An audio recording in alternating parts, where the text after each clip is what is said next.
Let's do the let's do a Yudamid base in the Gemara over here. And we're talking about the various different things that you can do on Yontav, what you can't do on not Yontav and Chol HaMoed. That's what the Moed Katan is about, discussing the permissible and non-permissible things. So here we're having a quote, a lot of things of what Rava said, various different halachas as it relates to Moed Katan to Chol HaMoed. So the Omar Rava. Now here we're going to discuss that there's sometimes several uses for an item. Some of the uses is permissible, some of the uses is not permissible, and it really depends what you have intention why you're doing what you're doing. If you're doing it for the permissible item, then it's okay. If you're doing it for the non-permissible, then it's not okay. Now, basically, we know that working the fields when it's not essential, then that's not allowed. So here we're going to have several things that could be interpreted as either working the fields or doing something else, and we'll see whether you're allowed to do it in Chol HaMoed. So let's take the Gemara one piece at a time. V'amar Rava, says Rava, Hai man de Zochi Zichi. Zochi Zichi means he was sweeping up. He was sweeping up. He was clearing out the clearing out the field, the ground. He was cleaning up. Now, why is he cleaning up? Either because he wants to go ahead later on and sow the ground, so he needs it cleaned up, or he's cleaning it up because he wants the wood. He wants the wood to use for a fire. Now, to use wood on fire for something that he's going to be using for Chol HaMoed, that should be okay. To clean the property so that he can sow, that's not okay, because can't do work on Chol HaMoed to improve the property. So Rava says like this: Hi man de zochi zichi. So this person is sweeping up. Rashi says, what does zochi zichia mean? Shemechabed es hakarka. He sweeps the ground. Me'etzim ketanim she'oleho. From the small pieces of branches of wood that is on the ground, shenoitlam, that he takes them. So it depends why he is sweeping up the ground from this wood, whether it's permissible to do or not.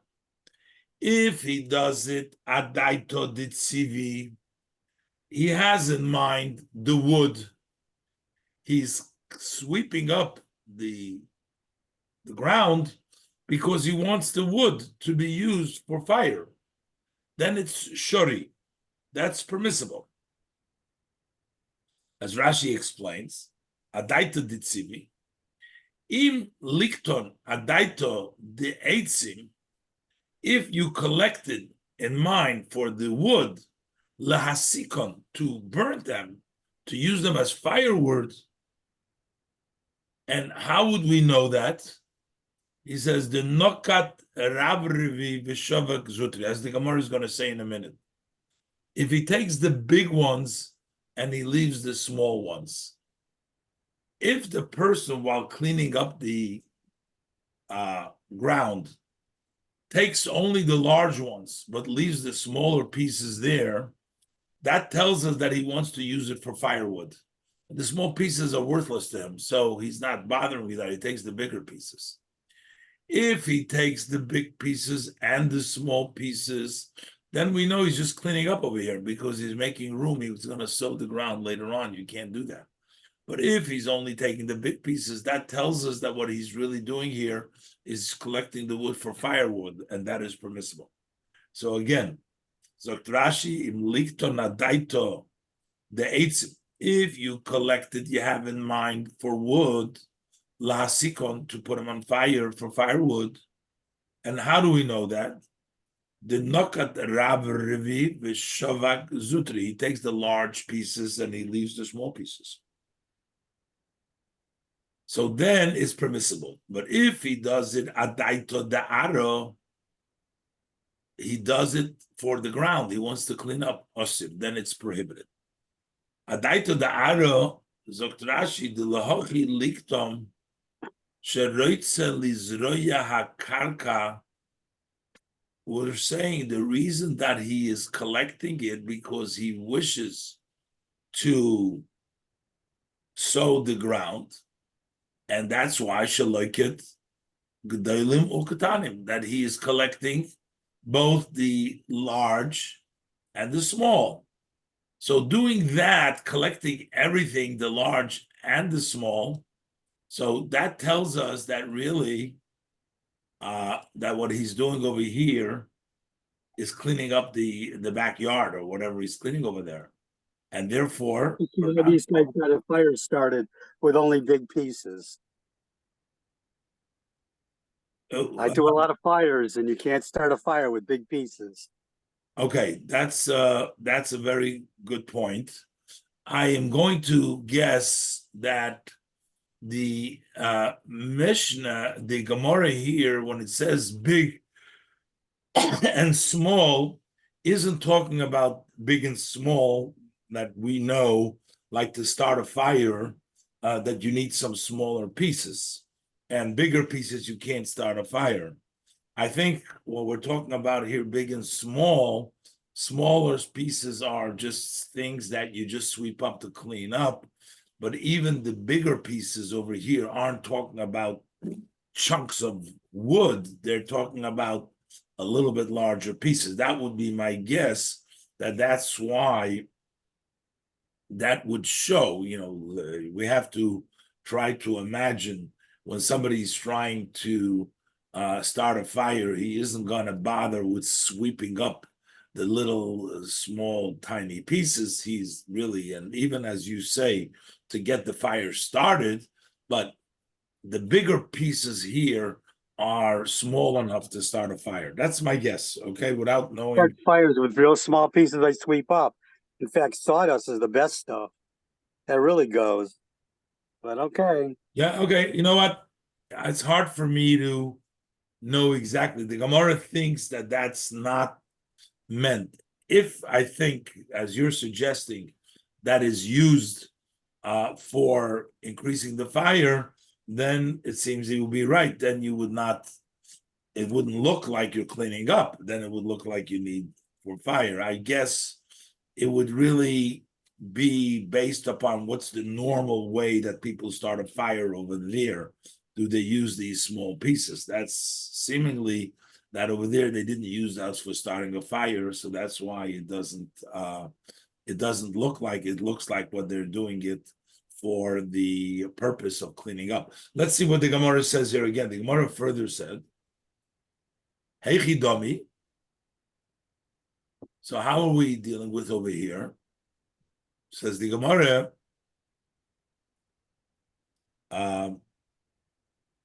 Shokil Rav Revi. In other words, the Gemara wants to know, how are we going to know which one is it? Is it for the, how are we going to figure out? I mean, Rashi told us, but this is the Gemara telling us now. How are we going to figure out what it's his purpose of cleaning up these wood? So the Gemara, Can't we just ask him? Sorry? Can't we just ask him? I mean, that's a good point. I mean, he's gonna. Two witnesses are going to come and say you can't. You know, I hear you. It's a good point. So, in other words, the law is anyways given for everybody by themselves. So, I guess what you're asking is, why don't you just tell the person, you can only collect the wood for making a fire. You cannot collect the wood for cleaning up, and that's it. And leave the big and the small up to the person to make that decision. That's approximately what you're asking, correct? Right. I mean, you can Yeah, assume if someone but told the Rava the halacha, he's not gonna say, yeah, I'm doing. yeah, He wouldn't yeah, have done it otherwise. Yeah. yeah. So without looking into the halacha in more detail, it seems to me that generally we don't want to leave everything up to the individual. We have to put some guidelines, what you could do, you can do. If you're going to leave it to the person to tell you what they're doing, you're going to have too many people are going to have in mind one thing and they're going to say they're doing something else. There has to be some usual way. The rabbis wanted to put some. They don't want the Torah to be everybody has a different Torah. This one, I collect wood on Yom Tov. Or I collect small pieces on Yom Tov because I use that for fire. Oh, I don't. So it comes out everybody has their own Torah, everybody has their own halacha. That's not something which is proper. You can't give the Torah for each one separately. So there should be some general klolim, and that's what the Gemara is saying over here.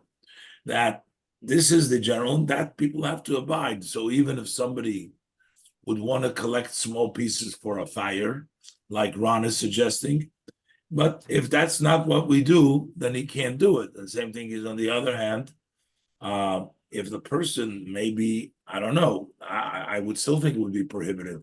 Let's say he's collecting the big pieces and he wants to do it in order to keep the place clean so that he can sew, he still would not be allowed to do that. I don't think that he would be allowed to do that. Okay, we have to look in the halacha more the specific of the details. Let's just look in the Gemara. So the Gemara says, Hey Chidomi, how are we dealing with, how are we going to know what's his purpose? Shokil Rav Rivi Bishovik Zutri, if he takes the big pieces and he leaves behind the small pieces, then we say Adaita Ditzivi. He has in mind the wood he's going to use for wood. The big pieces he needs for wood. Shokil Rav Rivi Zutri. But if he takes the small, the big and the small, then we say Adaita Da'ara, then he is doing it for the ground, and he can't do that. Now, again, we're putting on some rules for him and saying, this is what you're doing it for. It doesn't matter if you say, no, that's not what I'm doing it for. We're not, sometimes there's a concept in halacha, Batlo Daitoi Eitzel Reiv B'nei Odom. His mind is not, we don't accept it, but we go by majority of the people. If that's what the standard is, then he has to meet that standard. He can't say I'm doing it different than the standard. That's why the Gemara wants to put down some general rules. By the way, just to bring down, there's an interesting Zohar that it says that talks about that sometimes a person tries to get inspired, or he feels like he's numb. He doesn't feel like he can create a level of love or fear of Hashem. His heart is stuffed. He's not able to serve Hashem. So he quotes from the Zohar that a piece of wood, a large wood, you can't get the fire to hold on over there. So what do you do about the wood? You break it up into pieces. So you make it smaller pieces.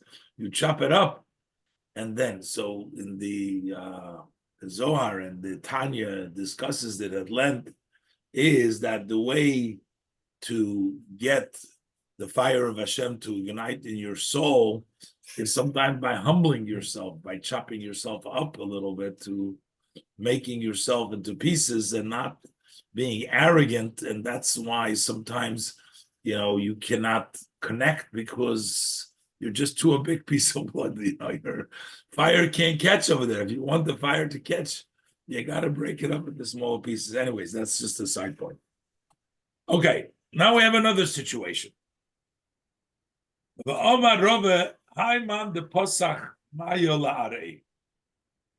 He opens up an opening of the water to his land. So what they used to do there is they used to hold like holding water in the ground. And in there, they'd also keep the fish over there, or they, not sure exactly, but apparently there was fish. And sometimes when they wanted to, catch the fish, instead of going fishing, they'd let out the water, and the fish were trapped in there, and that's how they caught the fish. Now, the person is letting out the water. If he has in mind, because he wants the water to water his field, you're not allowed to do that on Chol HaMoed. You're not allowed to work the ground unless when it's a loss, but normally you're not allowed to do that. But if he's letting out the water because he wants to catch the fish, then he's allowed to do that. And again, your question still stands that you asked before, even more so over here. I mean, let's just see what he wants to do. What do we got? Why do we have to figure out? Why don't we just tell him? If you're emptying out your pit, you're emptying out the water because you want the fish, that's okay. If you're emptying out the water because you want to water the garden, because what's happening here, inevitable, he wants to eat the fish apparently, but he also is happy that the field is being watered in the meantime.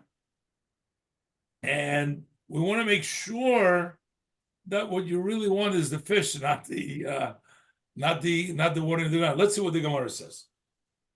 So Omar Rava says like this: Hi man de pasach mayo la'are, one who opens up the entrance, an opening of the water to his land. So depends why he opens it. Adaito de kavri. So here we're saying very special. What is your mind? What do you have in mind? Why are you doing it? If you're doing it, adaito, the purpose is the kavri, that's the fish, shori, then it's permissible. As Rashi teaches, adaita de kavra. She'oisim hamayim she'yotzim min haguma shel bibor l'chutz, that they make the water that comes out from the pit of this bibor where the fish is to the outside. So what they're doing is they're taking the water that is coming out of the bibor, is the tank or where they hold the fish, to the outside. So it depends what they're doing it for. Im letzoyrech sheyetzu hamayim v'yishtayru hadogim mutar. If it is for the purpose that he wants the water to go out and the fish should remain in the guma, in the bibor, in the hole, in the tank, that's okay, even though that it's watering the field. But his purpose, his intent is for the fish. But if his intention is adaita da'ara, maybe he's going to eat the fish anyways, but when he really wants to water the grass, he's going to have a couple of that fish there, so he's going to eat it also. But if the purpose is for the land, then it's osir. Now, how are we going to know what he's doing it for? How do we know? Again, we don't just rely to say to him, say what you're doing it for. His actions will tell us what it is for. And the Gemara says, Hey Chidomi, how are we dealing with? How do we know whether it's meant for the fish or it's meant to water the ground? And the Gemara says like this: Pasach terei babi. If he opens up two entrances, chad mi'iloi, v'chad mitatoi, one from the top and one from the bottom.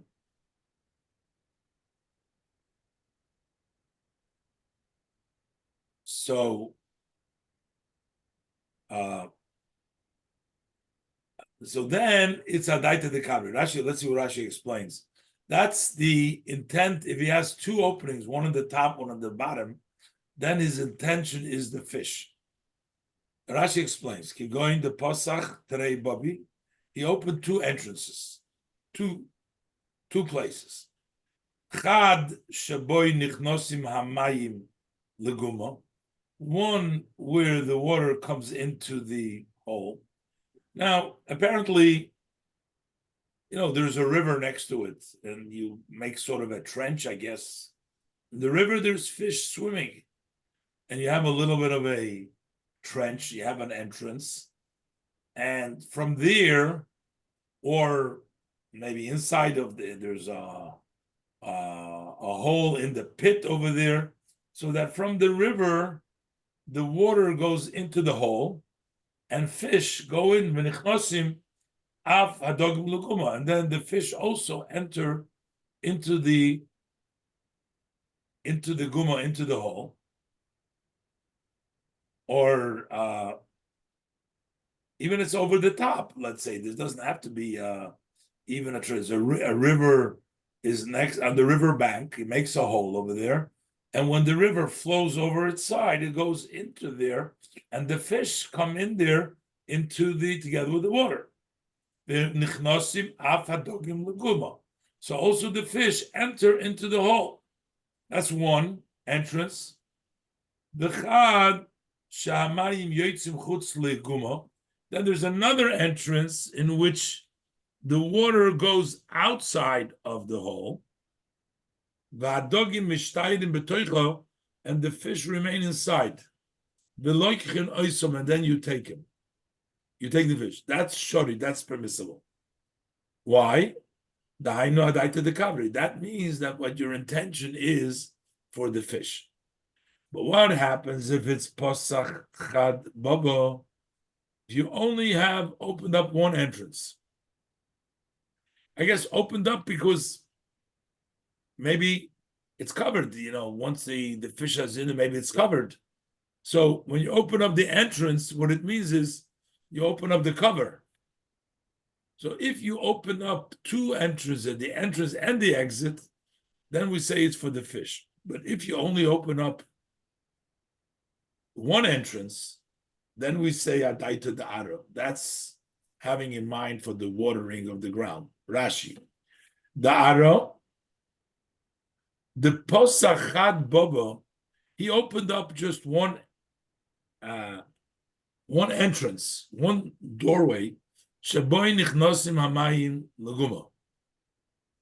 The water comes into that he opened up.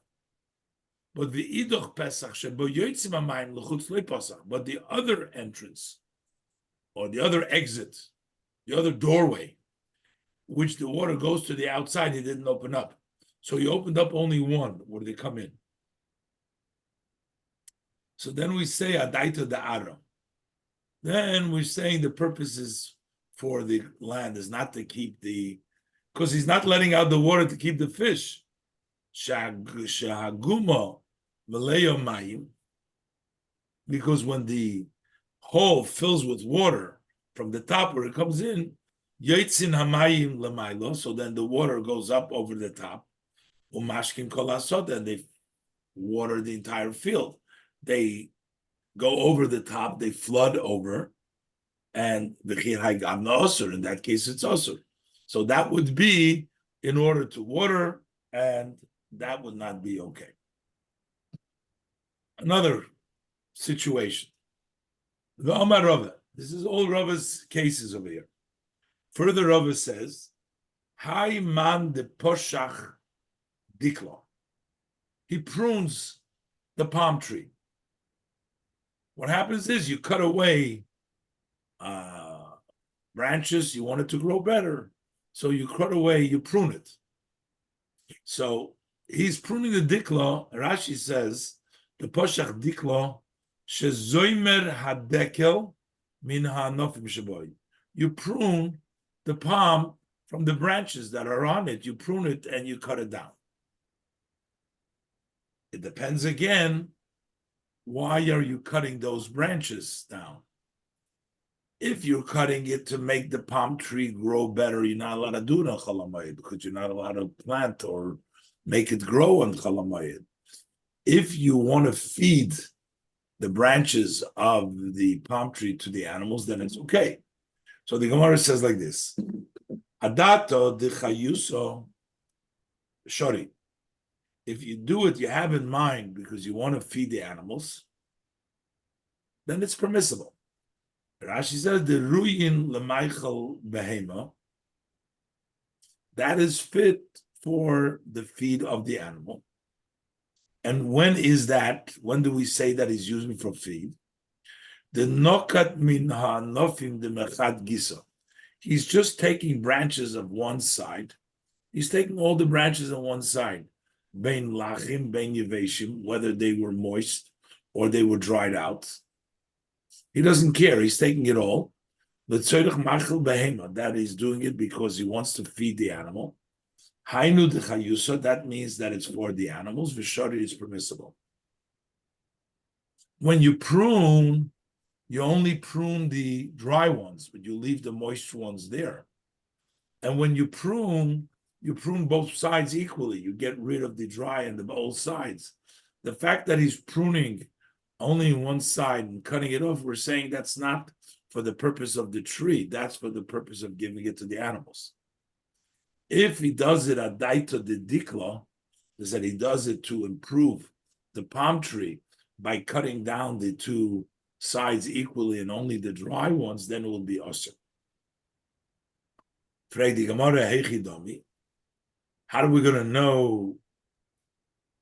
Or, you know what, maybe even, I'm just wondering, maybe we could touch Hechi Dami, not how do we know what he's doing it, but how is it done to do it this way or that way? Maybe, not Hechi Dami, how do you do it when you want to do it one of these ways? The Gemara says, Shokal kula mechad giso.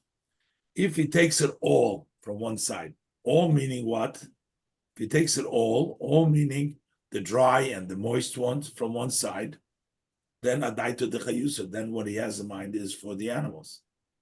If he takes mahaigis or mahaigis, he takes from both sides of the palm, then sadaita the dikl, then it's having in mind the dekel v'osum is also. And what does he take from both sides? Rashi says the dried out branches, the nokat mahaigisa, the dikla from this side of the palm. From this side, you're taking the dried out branches. This means that you have in mind the palm, the asur, and it is prohibited.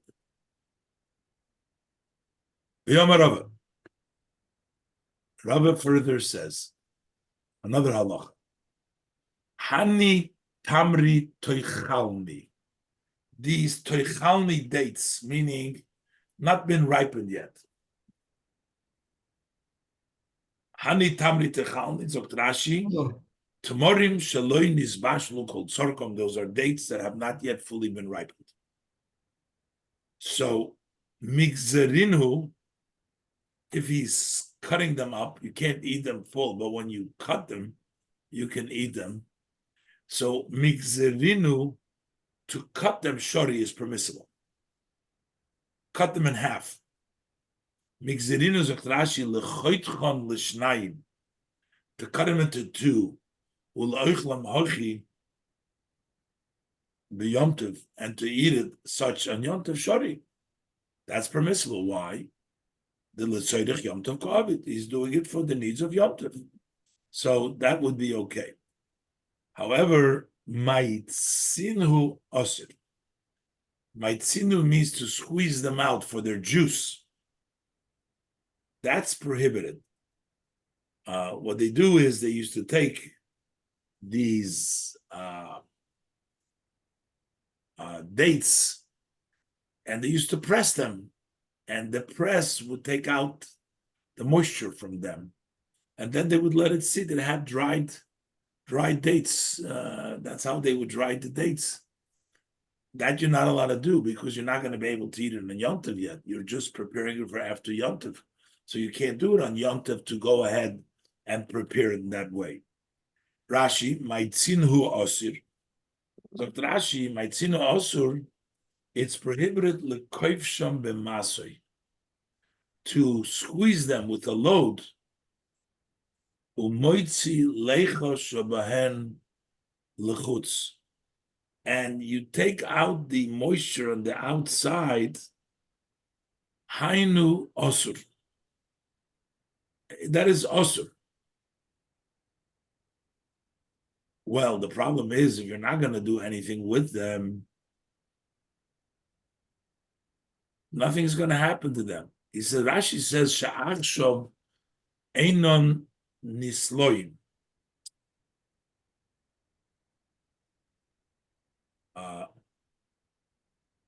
So now they're not becoming wormy. In other words, you're not doing it for now. You're doing it for the future. Elolasis mehem tzimukim. You're making raisins or dried dates,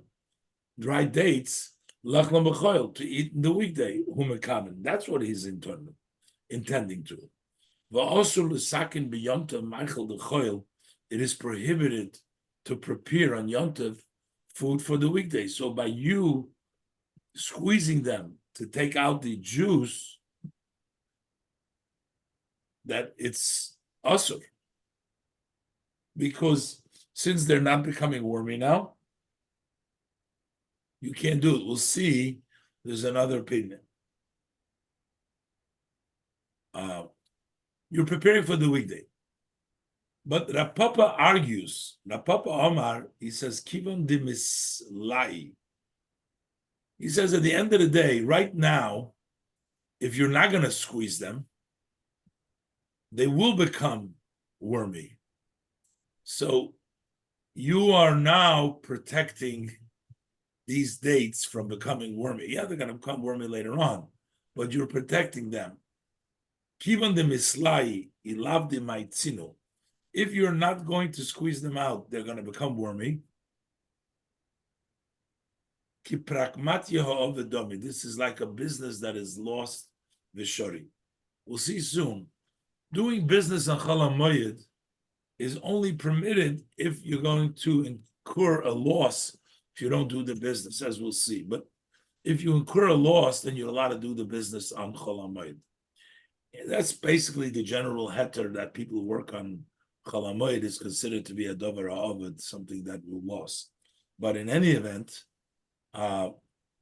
if you're not going to squeeze those dates and you're going to leave them as is, then you're not going to, they're going to become wormy. And therefore, even though you're doing it to make them later on for raisins, they'll be used, or for dried dates, but still, it's something which would get lost, and you're allowed to do it on Chol HaMoed. Rashi says, "Kedavar avut, kolaymer kischoyre she'odom yochel la'soisa b'moyed." It's just like a merchandise business that a person is able to do during Chol HaMoed, kidei shelo yafsid bo, so it doesn't lose. Im lo aso, if you won't do it. Hochin nami, here too, motzi lemaitzinu, he's allowed to squeeze it. The iloi havid hochi, because he doesn't do so, misli v'shori, they will become wormy. And therefore it's permissible. The shari and is permissible. So it's not, so is there what? A factual difference? Why does the Rava says that it's osur? He says right now they are not being wormy. And he says, since eventually they will become wormy, so it is considered something which has a loss and is permissible. I have to see exactly what they're arguing about over here. Seems like you have to do it, but the question is, do you have to do it right now? So if you don't have to do it right now, so why when we allow you to do business on Chol HaMoed, over there we're actually worried of an actual loss. We're not just worried. So, but here it seems like you can do it afterwards, and they're not going to become wormy just over the 2 days Chol HaMoed. And Rashi said so with Beferish might sin who asur, because Achshav Einon Nisloin, they do not become, Rashi says Achshav Einon Nisloin, they do not become wormy. So got to look into this further. B'amar another halacha Rava says, Prakmatya kol shehu asur. Any amount of business, no business is allowed asur. Any amount, even a small amount of business, you're not allowed to do a Chol HaMoed. Prakmatya kol shehu, business means lasis choyde b'chelu shel moed, to do merchandise on Chol HaMoed, business on Chol HaMoed is awesome. However, Amar Rabbi Yosef bar Ovid, he qualifies this. His Rabbi said, if it's a matter that there is a loss, it's permissible. Look, Rashi, what does it mean? If it's a loss, it's permissible. If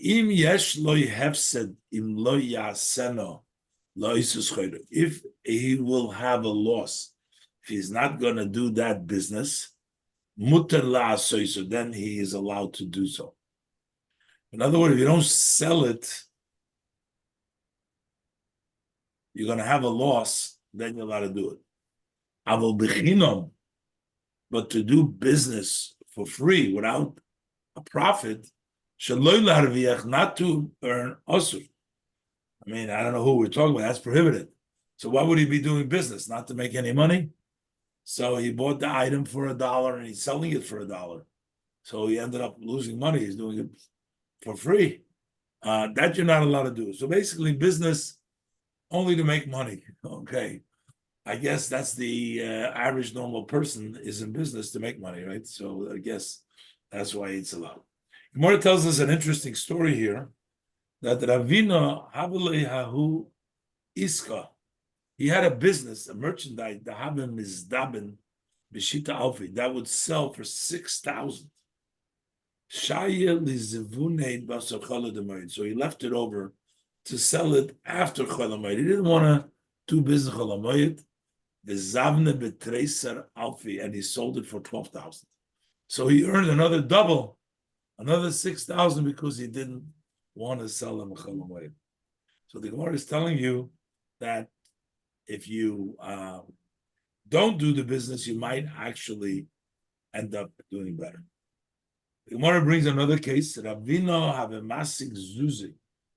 Ravino, he was owed money. B'nei Akro dishanu oso. It's a place over there. The people that lived in Akro shnu oso, they owed him money. Have a masik zuzi zaktrashi shahoyu chayovim loimois boisamokim. In that place, they owed him money. Also lekamei de Rabashi. So Ravina came to Rabashi. Omar Lei says to Ravina, he says to Rabashi, Ravina says to Rabashi, can I go now? This was Chol HaMoed. Can I go upon them? Can I go to them to try to collect my debt from them? So Omar Lei, so Ravashi says to Ravina, Kivon deho idno, hu de mashkachas lo. Since now you can find them, they're around. But on another day, you may not be able to find them. So, therefore, to collect your money is kiprakmatia ha'ovidomid. That's considered like a business that will be lost, vishori, and it is permissible. So, even though one shouldn't do business or even shouldn't collect his debts in Chol HaMoed, but this is considered something that he's going to have a loss, because if he doesn't collect it now, he may not be able to collect it at all. So therefore, he can go and do it in Chol HaMoed. And the Gemara says, Tanya nami gabe avodah zarah k'hai gam. We also learn with regards to avodah zarah in such a way. Yeah? No. Just Okay. curious to the connection. We learned with regards to Avodah Zarah in a similar way. So there it says that Holchin liyirit shel akum. You are allowed to go to a marketplace of idol worshippers, and there is a concern, doing business with them on their holidays, because then they end up praising their God for their successes and things like that. But you are allowed to go to a marketplace of the Akum. Yirit shel Akum Yoima de Shuka, that's a marketplace. And Veloichim Behema, you can buy an animal, Avodim, slaves, Shvoches, Meitzerins, Batim, homes, Sodis, fields, Ukramim, and orchard. You can go ahead and do all business with them. Not only that, the Koisev Umayla Ber Koselahem can write it on Chalam on that day, and not Chalam. I'm just talking about with regards to Avodah Zarah, and you can actually have it verified in the Goyish courts. Even though this seems to giving them credence and using their court system, is because you are like saving it from them.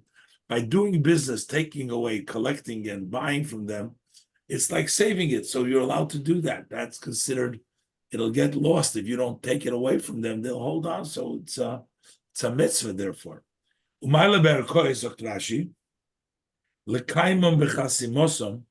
To verify it with their signature.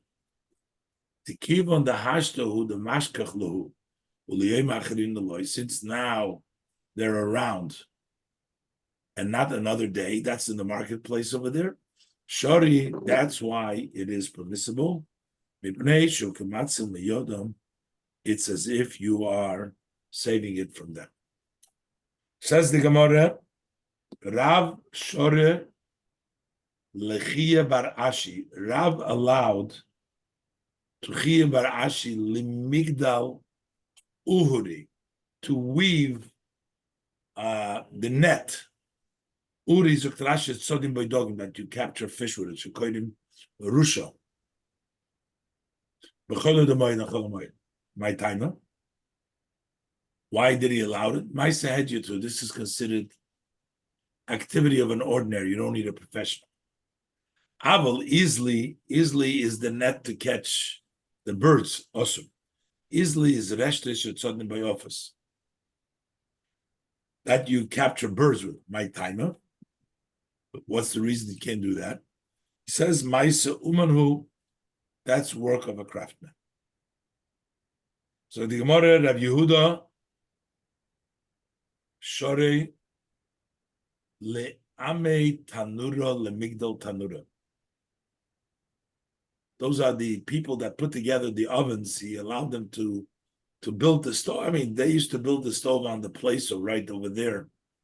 And Ulerav Bar Azbe Lemigdal Mehulta.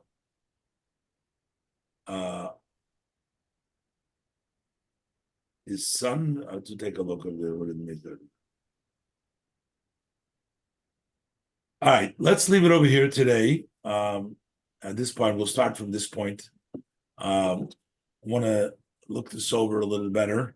And I also want to run down in Milchamayr today. It's a little bit over here, 7:48. So we'll finish over here and continue Mitzvah Shem next week.